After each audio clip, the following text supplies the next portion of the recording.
comedy. My name is Bryce and I'll be your comedian. I want to start this week by saying that both of my parents are very, very supportive in what it is that I'm doing with this channel and these videos.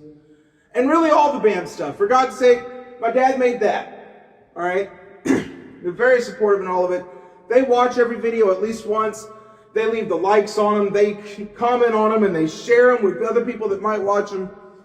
And I want to say I really appreciate all of that. It does mean the world to me. Genuinely. My father, however, Dwayne Paul Moore, once in a while he likes to go the extra step and send me ideas for material that he happens to think about. And usually I don't actually end up using them. It's nothing against him, it's nothing against the idea that he thought or anything like that. It's just that at that particular time, where I am as a comedian, and where I think I can go with things, I don't feel like I can make that into something. I don't know why, I can't really explain it, it just doesn't seem to click right. But once in a while, he finds the diamond in the rough. And I have no choice but to exploit that diamond for all it's worth. Just the other day, he texted me, "What happens to the extra time that is cleared off the microwave?" Now, I stopped what I was doing. I was trying to think of some kind of answer for him, some kind of comeback, something funny, something cool, something clever, and I had nothing. No answers whatsoever, so I had to sit down and think about this one. And I decided if I'm going to get anywhere, I have to go back to the root of the question. Why do so many people leave extra time on the microwave? Why is it that we can't let the microwave finish microwaving our leftover food? Why is that? Is it that those last couple of seconds are just going to burn it to an absolute crisp? Is that what the thing is? I don't really think it is. I mean, for God's sake, you never see Paula Deen saying, "All right, now microwave your leftovers for exactly 2 minutes and 58 seconds. Any shorter and it'll still be cold in the middle, but any longer and it'll be absolutely cremated." Maybe everybody's just afraid of the little alarm at the end of the timer. But why would you be afraid of the little alarm at the end of the timer? I mean, it's not like it's going to signal the end of the world or anything. You know, I don't get it. Are you afraid it's going to call you fat and ugly? Because listen here, from personal experience, it never bothers me when it calls me fat and ugly. I mean, I've looked in a mirror. I know I'm fat and ugly.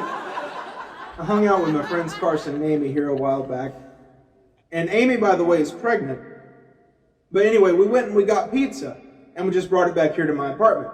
Well, by the time we got back with it, it had cooled off some. It was no longer warm and fresh like you'd like it to be. Well, Amy went to go and microwave hers. Not to heat it up so that it was warmer and fresher, but she said that she had to kill any bacteria that may be on it. I have to think about that stuff now.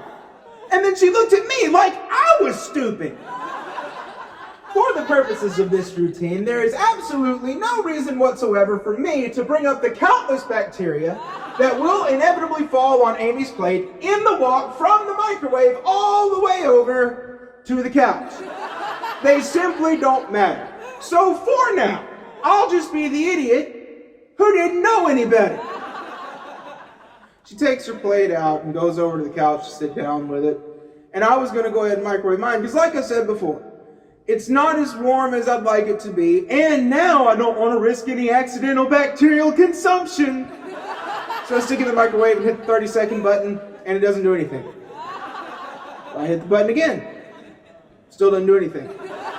I look up at the timer. She left 2 seconds on the clock.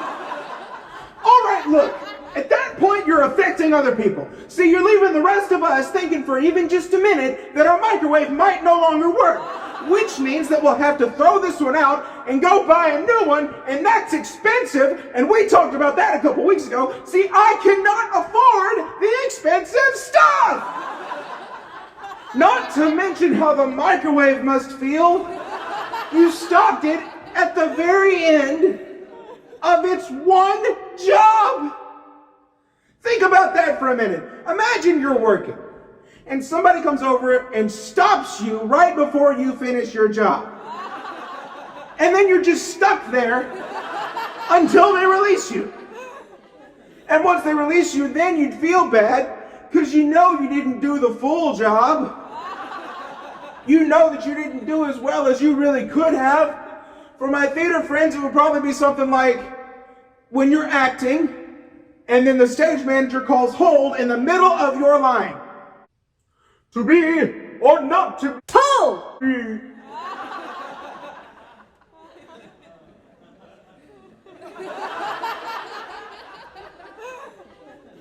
So that brings me back to my dad's original question. What does happen with the time that's left on the microwave clock? What do they do with it, and where does it go? After careful consideration, I do believe I have finally found the answer. However many seconds you leave on the microwave clock at the end of it, regardless of who clears it, however many seconds you left on it, you will wake up that exact number of minutes before your alarm goes off in the morning. That's it for this episode of Band Up Comedy. Thank you so very much for watching. God bless you, and I'll see you again next time.